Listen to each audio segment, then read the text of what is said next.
புரட்சி பாரத கட்சிக்கு 4 தொகுதிகள் ஒதுக்கி தருமாறு கேட்டிருந்தோம். ஆனால் அவர்கள் ஒரு தொகுதி மட்டும்தான் தர முடியும் என்ற மாதிரி சொன்னாங்க. ஆகவே அதை நாங்கள் ஏற்றுக்கொள்ள மாட்டோம் என்று வந்துவிட்டோம். நேற்றும் நாங்கள் சென்றிருந்தோம். அப்பொழுதும் அந்த நிலைமைதான், அதே நிலைதான், ஒரு சீட்டு தான்ன்ற மாதிரி சொன்னாங்க. அதனால் தலைவர் அவர்கள் அதை ஏற்றுக்கொள்ள முடியாதுன்னு சொல்லி வந்துட்டார். இதில் எங்களுக்கு உடன்பாடு இல்லை. நாளை எங்களுடைய நிர்வாக குழு கூட்டி அந்த நிர்வாக குழுவில் நிர்வாகிகள் என்ன சொல்கிறாங்களோ அதன் பிறகு தான் நாங்கள் முடிவெடுக்க முடியும்னு சொல்லிட்டு வந்துட்டாங்க. அதன் பிரகாரம் இன்றைக்கி நிர்வாக குழு கூட்டினோம். நிர்வாக குழு பாதி பேர் வெளியே வந்துடலாம், இந்த கூட்டணியில் இருக்க வேண்டாம், வெளியே வந்துடலாம்னு சொன்னாங்க. அதில் கொஞ்சம் பேர் என்ன சொன்னாங்க, திமுகவுக்கு போயிடலாம் அப்படின்னு சொன்னாங்க. சில பேர் என்ன சொன்னாங்கன்னு சொன்னால் விஜய் கூட போயிடலாம், விஜயோட கூட்டணி வச்சுக்கலாம்னாங்க. சில பேர் வந்து தனித்து போட்டிடலாம்னு சொன்னாங்க. சிலர் அதிமுகவிலேயே இருக்கலாம்னு சொன்னாங்க. இப்படி நிர்வாகிகள் பல பேர் பல கருத்துக்களை சொல்லியிருக்கிறார்கள்.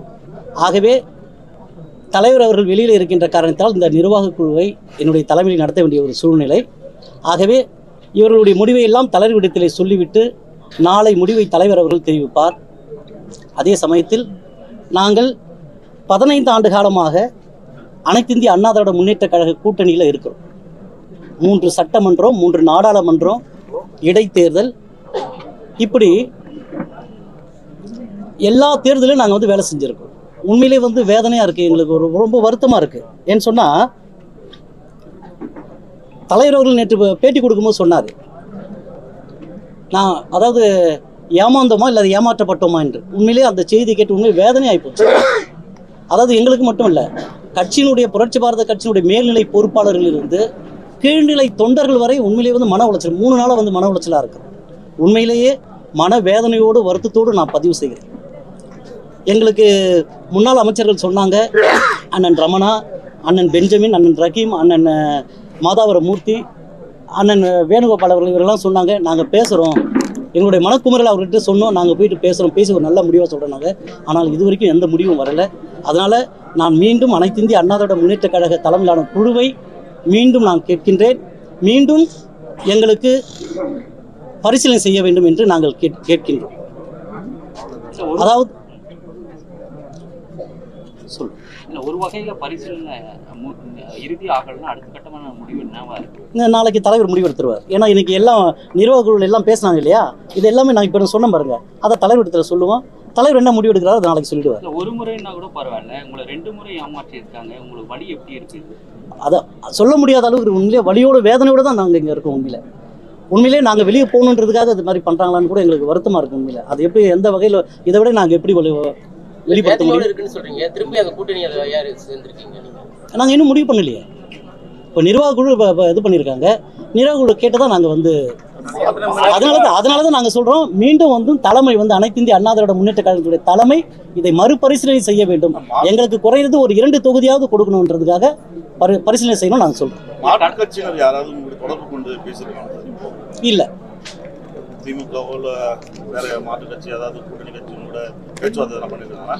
இல்லை, திமுகலாம் பேசலை. மற்றவங்கலாம் வந்து சொன்னாங்க, ஆரம்பத்தில் சொன்னாங்க எங்களோட வந்துருங்க. ஆனால் நாங்கள் உண்மையாக இருந்தோம். உண்மையாக இருந்ததுக்கான பலன் கேள்விக்குறியா இருக்கு. நாடாளுமன்ற தேர்தலில் இதை பற்றி சொல்லி உண்மையிலே வந்து அதை சொல்ல மறந்துட்டேன். நாடாளுமன்ற தேர்தலில் நாங்கள் வந்து ஒரு சீட்டு கேட்டு அழுத்தம் கொடுத்தோம். அப்படி அழுத்தம் கொடுக்கும்போது அவங்க என்ன சொன்னாங்கன்னு சொன்னால், கண்டிப்பாக வந்து சட்டமன்ற தேர்தலில் நீங்கள் எதிர்பார்க்குற அளவுக்கு கொடுக்குறோம். அப்படி எதிர்பார்க்குற அளவுக்கு நான் எவ்வளோ நாங்கள் கேட்டோம். நாங்கள் வந்து 5 சீட்டு கேட்டிருந்தோம். இல்லை 5 சீட்டு முடியாது, 2 சீட்டாச்சும் நாங்கள் கொடுக்குறோம். இல்லை நாங்கள் 2 சீட்டு ஒத்துக்க முடியாதுன்னு சொன்னோம். அதற்கு பிறகு அவங்க என்ன சொன்னாங்கன்னு சொன்னால், இதே குழு, நாடாளுமன்ற குழு சொன்னாங்க, நாங்கள் 3வது சீட்டுக்கு நாங்கள் வந்து பரிசீலனை பண்ணுறோம், அந்த டைமில் கூட்டணி எப்படி இருக்கோ அதை பார்த்து நாங்கள் கண்டிப்பாக 3வது சீட்டும் கொடுக்குறோம் என்றதான் சொன்னாங்க. அந்த நம்பிக்கையில் தான் நாங்கள் இது வரைக்கும் இருந்தோம். ஆனால் இப்போது இந்த ஏமாற்றம் உண்மையிலேயே வந்து மனவேதனையோடு தான் நாங்கள் இதை பதிவு செய்கிறோம். கிட்டத்தில் யாரை கூட்டணி வைத்தான ஐடியாவில் இருக்கீங்க? இப்போ திமுக கூட்டணியோ இல்லை தாவேகா கூட்டணியோ கதவு திறந்தா நீங்கள் அதில் போய் சேர வாய்ப்பு இருக்கா? இல்லை, நாங்கள் வந்து நான் தான் சொல்கிறேன், தலைமை பரிசீலனை செய்யணும்னு சொல்கிறேன். நான் அனைத்து இந்திய அண்ணா திராவிட முன்னேற்ற கழக தலைமை குழுவத்தை வந்து திரும்பவும் வந்து மறுபரிசீலனை செய்யணும்னு தான் நாங்கள் கேட்குறோம். சரி, தொடர்ந்து ஏமாற்றப்பட்டே வரீங்கன்னு சொல்கிறீங்க, பரிசீலனை செஞ்சு மறுபடியும் கூட்டணி இருந்தீங்கன்னா கரெக்டாக? இல்லை, நாங்கள் கேட்ட தொகுதி கேட்டால் கண்டிப்பாக இருக்க தானே போகிறோம். சார், இப்போ கூட்டணி கட்சிகளுக்கும் எல்லாமே அறிவிச்சாச்சு. அதிமுக வேட்பாளர் பட்டியலும் முதல் கட்டம் வெளியிட்டாச்சு. இனிமே தொகுதி இல்லையே, முதல் கட்டம் நான் எல்லாத்தையும் ஒன்றும் வெளியிடலையே. இன்னும் இனிமே தொகுதி ஒதுக்கப்படணும் நீங்க நம்புறீங்களா? குழு தானே முடிவு பண்ணணும். இல்ல, அதை தலைமை கேட்டு கொடுக்காத ஒரு தொகுதியை மறுபடியும் இப்ப கொடுப்பாங்கன்ற ஒரு நம்பிக்கை இருக்கு. கொடுக்கலன்னா சார், கொடுக்கல நாளைக்கு முடிவு எடுத்துருவோம். ஆனா உங்க அடிமட்ட தொண்டர்கள் எல்லாமே வந்து தாவேகாவோட கூட்டணி வைக்கணுன்ற மாதிரி விருப்பப்படுறாங்க. அது எப்படி பாக்குறீங்க? தாவேகா கூட மட்டும் இல்லை, திமுக கூட போகலான்னு சொல்கிறாங்க, தனித்து நிற்கலாம்னு சொல்கிறாங்க. எல்லாருமே வெளியே வந்துடலாம், நம்ம தனித்து நிற்கல, புறக்கணிக்கலாம்னு கூட 2-3 பேர் சொன்னாங்க. அதனால் நாளைக்கு இதெல்லாம் தலைவர்கிட்ட எனக்கு கொடுத்து தலைவர் என்ன முடிவு எடுக்கிறாரு நாளைக்கு கொடுத்துருவாங்க. அதிக சதவீதம் பேர் என்ன கருத்து தெரிவிச்சிருக்காங்க? தாவக போடாமா இல்ல திமுக போடாமா இல்ல தனித்து நிக்கணும்? தனித்தே போட்டியிடலான்ற மாதிரி சொல்கிறாங்க. அதிகம் பேர் அதான் சொல்லியிருக்காங்க. தனித்தே போட்டியிடலாம். தனித்து போட்டிட்டீங்கன்னா எத்தனை தொகுதியில நீங்க நிற்பீங்க? தனித்தே போட்டினா நாங்கள் தமிழ்நாடு முழுவதும் நிற்போங்க. நாங்கள் 234 தொகுதிகளும் எங்களுக்கு கட்சி இருக்குதுங்க. செய்திகளை உடனுக்குடன் தெரிந்து கொள்ள கீழ்கண்ட கேபிள் மற்றும் டிடிஹெச் நெட்வொர்க்குகளில் எம்நாடு செய்தி தொலைக்காட்சியை காணுங்கள். பாதகம் செய்பவரை கண்டால் நாம் பயம் கொள்ளலாகாது பாப்பா. மோதி மிதித்து விடு பாப்பா, அவர் முகத்தில் உமிழ்ந்து விடு பாப்பா. அண்மை செய்திகளை உடனுக்குடன் தெரிந்து கொள்ள இணைந்திருங்கள் எம்நாடு தொலைக்காட்சியுடன்.